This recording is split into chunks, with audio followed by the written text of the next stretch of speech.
김우겸 전 의원님, 국회 봉쇄 부문이라는 가장 큰 부문, 그러니까 군경이 당시 국회에 투입이 됐던 이 부분에 대해서 헌법재판소가 결론적으로 이겁니다. 국회 권한행사 방해했다. 이거 국헌문란. 네. 국헌문란이라는 표현까지 쓰진 않았지만. 네, 뭐 그에 준하는 표현을 썼었죠. 그리고 뭐 경고성이었다, 호소용이었다 이렇게 말을 하지만 현재 이번 선고 판결문에 보면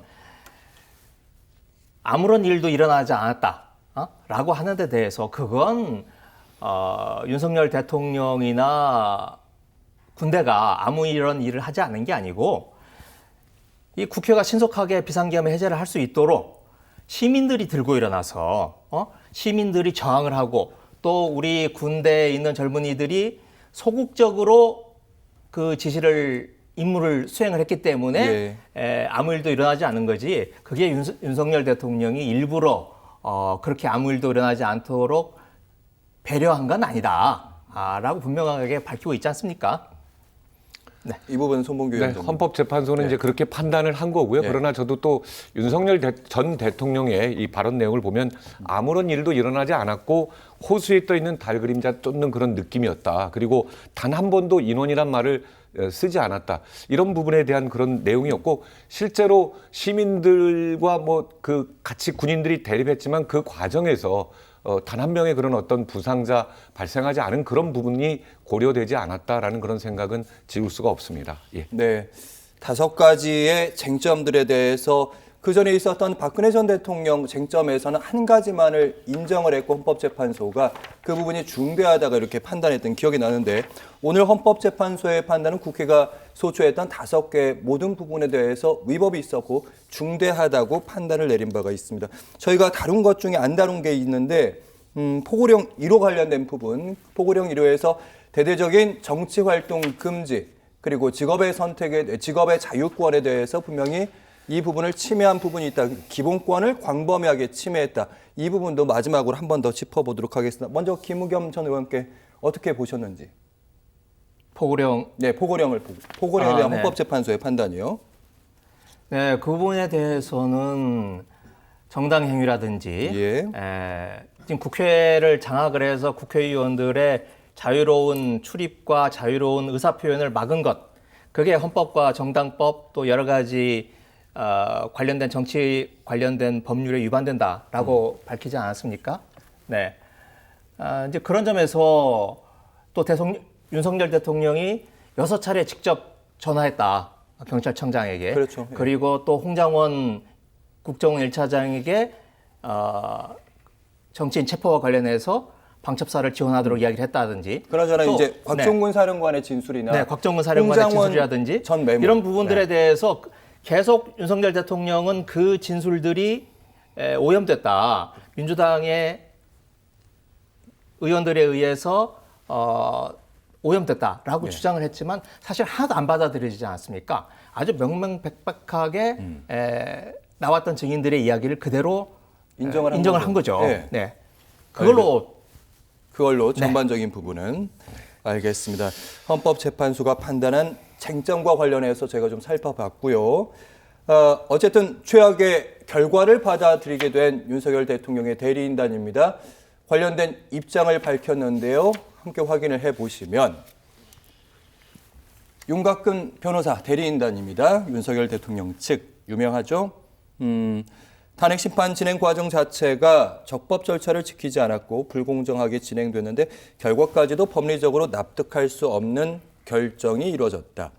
21세기 법치주의 대한민국에서 일어날 수 있는 일인가? 참담한 심경이다.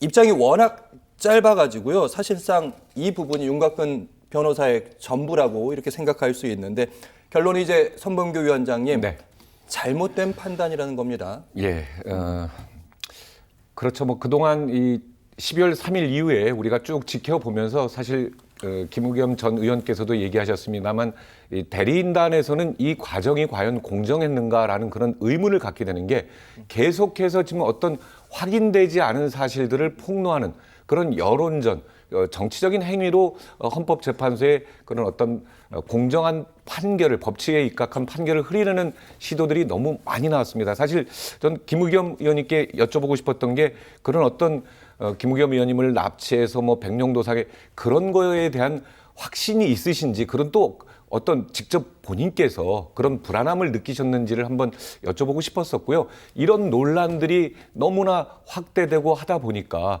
이런 어떤 정확한 또 판결을 앞두고 뭐 야당 대표가 유혈 사태 우는 뭐 이런 얘기까지 하지 않습니까? 예. 그러니까 전반적으로 법에 입각한 공정한 판결이 나오긴 어렵고 여론전이었다. 이런 부분들을 대리인단이 이제 적법 절차 그리고 불공정하게 진행이 됐다. 이런 쪽으로 해석을 할 수 있지 않을까 하는 그런 생각입니다. 예. 네. 불공정한 부분, 그러니까 법리적으로 납득할 수 없는 결정이었다. 이 부분은 제가 왜 자꾸 질문을 김의겸 전 의원께도 또 드리게 되냐면 대리인단이 겸허하게 받아들인다, 존중한다 이런 표현보다는 참담하다, 네. 법리적으로 납득할 수 없다. 이 부분 저는 이건 대리인단이 자신들의 무능을 드러내는 말이라고 생각합니다. 만일 진짜 법리적으로 조금이라도 설득력 있는 이야기를 했으면 8명 중에서 최소한 3분은 이해하려고 하는 입장에 서 계신 분들인데 예. 그분들이 어떻게 단 하나의 단어도 실체와 관련돼서는 인정을 하지 않았겠습니까? 우리 손 위원장님께서는 그게 국민적인 통합을 위해서 그런 이견이 있었지만 판결문에는 일부러 뺀 거다 이런 네. 취지로 말씀을 하셨는데 네, 네. 저는 그렇게 생각합니다. 네, 네, 그건 이제 나와 보면 아는 거고요. 네,